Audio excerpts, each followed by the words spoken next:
ሳሚ ሳሮንን አስፈራራት። የህይወት ልጅ እማታመጣት ከሆነ ጉዷን ሁሉ ለቤተሰቦቿ እንደሚናገርባት አስፈራራት። እሷም ደግሞ ለቤተሰቦች ብትናገር እማደርግህንን ያውቃለሁኝ ከዚህ ነገር ውስጥ ውጣ ብላ አስጠነቀቀችው። ሳሚ ግን እርግጠኛ ነበር ሳሮን የህይወት ልጅ እንዳገተቻት በጣም እርግጠኛና መረጃውም ይዞባት ነበር እና በዛም ቢያስፈራራትም እሽ መልስልሃለሁ ብላ ቃል ገባችለት። ነገር ግን ከልጅቷ ጋር ሳትደርስ ተቀድማ ነበር። ምክንያቱም ልጅቱን ሩት አግኝታት ወስዳታለች። ከቦታው ላይ አልነበረችም። ከዛም በኋላ ልጄን አምጪ ብሎ ሲያፋጥጣት አንተን ያገባውበት ቀን እየተረገመ ይሆን? አንተ እንደባል እኔን ከማገዝ ይልቅ ከህይወት ጎን ሆነ የህይወት ልጅ እየፈለክ ነው? ቆይ እኔ ልጅ ስላልወለድኩኝ ነው ብላ ስትጮህበትም ስታንቧርቅበትም ነበር። አሁን ሳሮን በጣም ትልቅ ውጥረት ውስጥ ናት ያለችው። ምክንያቱም በብዙ መንገድ ማስፈራሪያ እየደረሷት ስለሆነ። ሰላም ሰላም! ውድና የተከበራችሁ የቻናል ቤተሰቦች እንዴት ናችሁ? ደህና ናችሁ ወይ? ከኔ ጋር ሁሉም ሰላም ነው። ለዚህ ቻናል አዲስ ከሆናችሁ ሰብስክራይብ በማድረግ ቤተሰቡ ነው። እንዲሁም ነባር ቤተሰቦች እንኳን ደህና መጣችሁ። የህይወት መንገድ ክፍል 44 ባለማወቅ የባሏን ውሽማ የገዛ ቤቷ ያስገባችሁ ሚስት ወይም ደግሞ ህይወት ክፍል 44ን ይዤ መጥቻለሁኝ። ቪዲዮን እስከ መጨረሻው ድረስ በመከታተል ሀሳብ አስተያየታችሁን ስጡኝ ማለት ነው። እንግዲህ ያው አሁን ያልታሰበ ደግሞ ብሩክ መጥቷል። ብሩክ ደግሞ እንግዲህ ሩትን እየተከታተላት ይገኛል። ነገር ግን ከሳሮን ጋር የሚሰራ ይመስላል ብሩክ።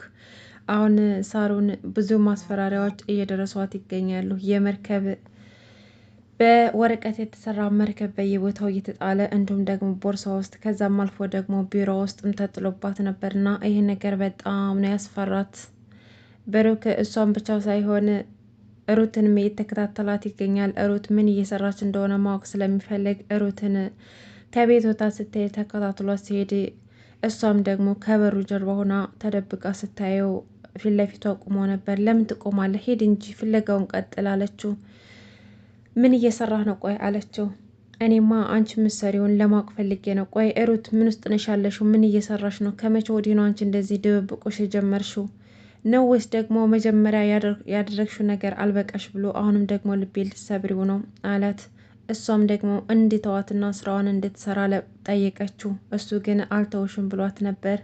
ምክንያቱም ሩትና ብሩክ ከዚህ በፊት ግንኙነት ነበራቸው። ነገር ግን ሩት እዚህ ስራ ውስጥ ለምን እንደገባች ነገረችው። ሳሮን ኃይለኛ እንደሆነች ታውቃለች። እንግዲህ ብሩክም ደግሞ የገባሹ በገዛ ፍቃድሽ ሲኦል እንደሆነ ወቂ፣ ስለዚህ ህይወትሽ አደጋ ነው፣ ከዚህ ነገር ውስጥ ውጪ ቢላትም ቆይ አንተ ይሄን እንዴት አወቅ?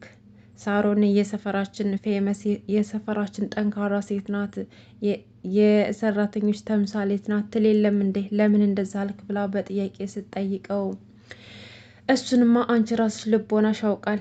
ይሄን ላንቺ አልነግርሽም። ስለዚህ ካለሽበት ሁኔታ ቶሎ እንድትወጭ ፈልጋለሁ። ደግሞ አንቺ ማን ነው እንደዚህ ፖሊስ የሚያጫውትሽ እንድትጫወች ያደረገሽ? ምን እየሰራሽ ነው? ለምንድን ነው እዚህ ቤት የነ ዴቭ እህት ነኝ ብለሽ የመጣሽው? የነ ዴቭ እህት ህይወት እንደሆነ ታውቂያለሽ። ህይወት እንደሆነች አንቺም ታውቂያለሽ፣ እኔም አውቃለሁ። ስለዚህ ለምንድን ነው ያስፈለገሽ እዚህ ቤት የእሷን ቦታ የወሰድሽው ለምንድን ነው ብሎ ሲያፋጥጣት ሳሮን በጣም ኃይለኛ ወንጀለኛ እንደሆነች እና እዚህ ቤት የገባችው በቀላል ነገር እንዳልሆነ ነገረችው። እሱም ደግሞ የእህቷ ልጅ አግታ ወደ ውጭ ልትሸጠው ስትል የእህቷ ልጅ ለማስለቀቅ ብላ እዚህ ቤት ስለ ሳሮን ስታጣራ እንዲሁም የጠፋችባቸው እህት እንዳለች ሰምታ የዛችን የጠፋችባቸውን እህታቸውን መረጃ ሰብስባ የእሷን ቦታ ሸፍና እንደገባችና እንዲሁም ደግሞ ገብታም ደግሞ እንዳልቀረችና የእህቷ ልጅ እንዳስጠፋችሁ ከሳሮን እጅ እንዳወጣችሁና እንዳተረፈችው ነገረችው። አሁንም ደግሞ እኔ በህይወት ላይ እየሆነ ያለው ነገር ያስደሰተኝ ይመስላል እንዴ? ለእሷ ማልቆረቆር ነው እንደሚመስልህ? ነገር ግን አንዴ ገብቼበታለሁ። የገባሁበትን ነገር ደግሞ ሳልጨርሰው በፍጹም አልወጣም። ያው ህይወት ያለችበት ሁኔታ ቢከብደኝም ስራዬን ግን በጅምር አልተውም ብላ ነገረችው። ከዛም በኋላ አንተ ብቻ በስራዬ ውስጥ አትግባ እባክን፣ አትረብሸኝ፣ ስራዬን እንድሰራ ተወኝ ብላ ጠየቀችው። ከዛም በኋላ ይህን ነገር እነ ዴቭና ሳሮን ካወቁ በህይወት የሚተውሽ ይመስልሻል አላት። ሩትም ችግር የለውም እሱን ለኔ ተው፣ አንተ ብቻ ካልነገርካቸው ማንም አያውቅም አለችው። እሱም ደግሞ እኔማ እንደማልናገር ታውቂያለሽ፣ እስከምሞት ሚስጥርሽን ይዤ እንደምቆይ ውስጥ ሻቀዋል ብሎ ቃል ገባላት። ከዛም በኋላ ሩትም ወደምትሄድበት ሄደች። አሁን ላይ ዴቭ ደግሞ ህይወትን ስላፈቀራት ለህይወት እንዴት ፍቅሩን መግለጽ እንዳለበት እያሰበ ነው እና ነገር ግን ህይወትን ሲያገኛት ምንም መናገር አይችልም። ይርበተበታል፣ ይፈራል። ያው ዴቭ በተፈጥሮ ሴቶችን ይፈራል።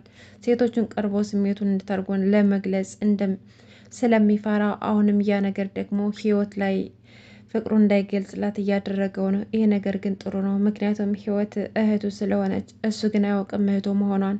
ሳሮን ደግሞ ብዙ ማስፈራሪያዎች እየደረሱባት ነው። አንደኛ መርከብ በሚባል ምክንያት የመርከብ በወረቀት የተሰራ መርከብ ከፖርሳ ውስጥ፣ ቢሮዋ ውስጥ እንዲሁም ደግሞ ክፍሏ ውስጥ በየቦታው የመርከብ በወረቀት የተሰራ መርከብ በየቦታው እያስቀመጡላት በዛ እያስፈራሯት ይገኛሉ። ይሄ ነገር ደግሞ ነገሩን ችላው ብላ ነበር። ነገር ግን አሁን ላይ ከባድ እንደሆነና ለማስፈራሪያና ለዛቻ እየተጠቀሙት እንደሆነ ገብቷታል። ቢሮ ውስጥ የተቀመጠውን ስታይ ስልክ ደውላ አሁኑኑ የቢሮዬ ቁልፍ እንዲቀየርልኝ ይፈልጋለሁ። ቆይ ማን ነው የሚደፍረኝ? ማን ደፍሮኝ ነው እንደዚህ እኔን ለማስፈራራት የሚሞክረው? ምንድን ነው? ቆይ ነገር ማን ነው ይህን ነገር እያደረገ ያለው? መቼም ዴቭ እና ሩት አይሆኑም አይደል? ሌላ ማን ነው ጠላት የዚህ ቤት? እያለችም እራሷን ትጠይቃለች። ግን የራሳችንን ግምት ስናስቀምጥ ብሩክ ይመስላል። ምክንያቱም ብሩክ ብዙ ነገር የሚያውቅና ከሳሮን ወንጀል ጀርባ እሱ ያለ ይመስላል። ምክንያቱም ስለ ሳሮን ጠንቅቆ ስለሚያውቅና ኃይለኝነቷንም ለሩት ሲነግራት ነበረ። ሳሚ ደግሞ ልጁን ለማስለቀቅ ልጁን ለማግኘት ብዙ እየለፋ ነው። ለህይወት ሲል የህይወት ልጅ ለማግኘት ማን እንዳገታት የት እንደሆነች ብዙ ነገር እያጠራና መረጃ እየሰበሰበ ነበር። ከዛም በኋላ ሳሮን እንደሆነች ደርሶባት ሳሮን ሄዶ በቀጥታ አስፈራርቷታል።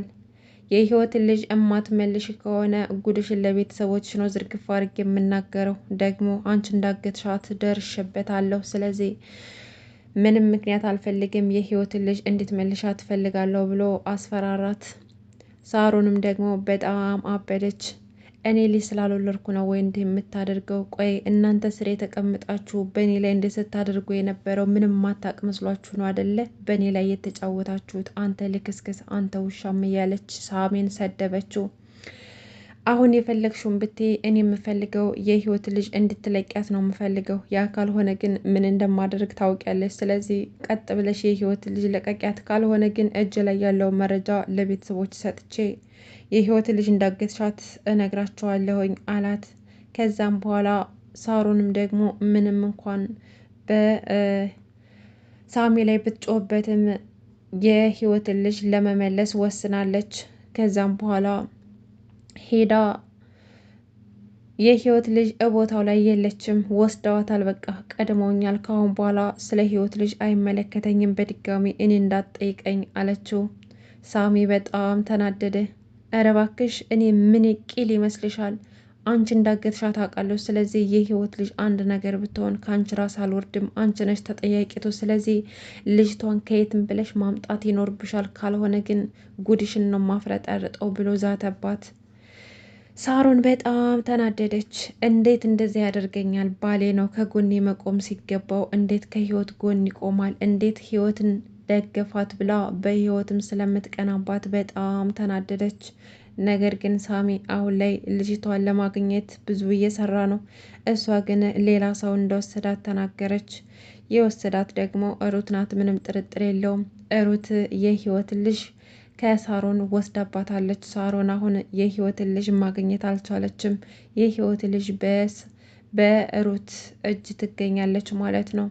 አሁን ግን ብሩክ ነገሮችን እያጣራ ይገኛል። በስተመጨረሻም ለሳሮን የስልክ ጥሪ ደረሳት። እሱም ደግሞ እህታችሁ የት እንዳለች አውቃለሁ፣ እህታችሁ አለች። ስለዚህ ስለ እህታችሁ ማወቅ ከፈለግሽ እንገናኝና እናውራ የሚል ሰው ደወለላት ለሳሩን። ሳሩን ደግሞ እህታችን እኮ አግኝተናታል፣ ለመረጃው እናመሰግናለን፣ እህቴ እኮ እቤት ናት ያለችው፣ ተገናኝተናል፣ አግኝተናታል ብላ ትነግረዋለች። ነገር ግን ሳሮን አሁን ሩት እህቷ እንዳልሆነች አታውቅም፣ ወይም ደግሞ ህይወት የራሷ እህት እንደሆነች እንኳን የምታውቀው ነገር የላትም። ነገር ግን ሳታውቅ እህቷን ለመግደል እየተነሳሳች ነው። እስካሁን ያደረገችው ነገር አልበቃት ብሎ አሁንም ህይወትን እንዲወስዷትና እንዲገሏት እንዳሰቃያት ትእዛዝ ሰጥታ ነበር። ነገር ግን ወደ ውጭ ስትሄድ ይቅርታ ዴቭ ባይመልሳት ኑሮ ህይወት አሁንም በእጃቸው በአጋቾች እጅ ልትገባ ነበር። ነገር ግን ዴቭ መልሷታል። ከዛም በኋላ እንግዲህ ሳሮን ለዴቭ ነገረችው። እህታችሁን እኮ አገኘናት የሚል ሰው ነው የደወለብኝ። ስለዚህ እኔ ደግሞ እህታችን መገኘቷን ብነግራቸውም አላመኑኝም። ስለ እህታችሁ መረጃ ላይ ነው የሚለው። ስለዚህ አሁን በሚልክልኝ አድራሻ ሄጄ ስለምን እንደሚያወራ ማወቅ አለብኝ ብላ ትሄዳለች።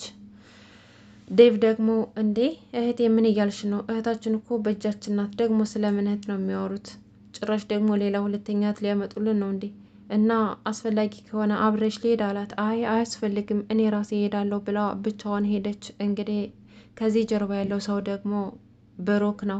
ምክንያቱም ህይወት የነዴቭ እህት እንደሆነች ስለሚያውቅና ሩት ደግሞ የነሱት እንዳልሆነች ስለሚያውቅ፣ በዛ ላይ ደግሞ ዴቭ በፍቅር መንገድ እየቀረቧት ስለሆነ ያንን ነገር ስላወቀ ይሄ ነገር እንዲፈጠር ስላልፈለገ እውነታውን ማጋለጥ ይፈልጋል። ነገር ግን ሩትስ ምንድን ነው የምትሆነው? ህይወቷ አደጋ ላይ ይመስለኛል። እንዲሁም ደግሞ የህይወት ምክንያቱም ህይወት የወለደችው ከእህቷ ባል ስለሆነ ይህን ነገር ደግሞ በጣም ችግር ነው የሚፈጥረው።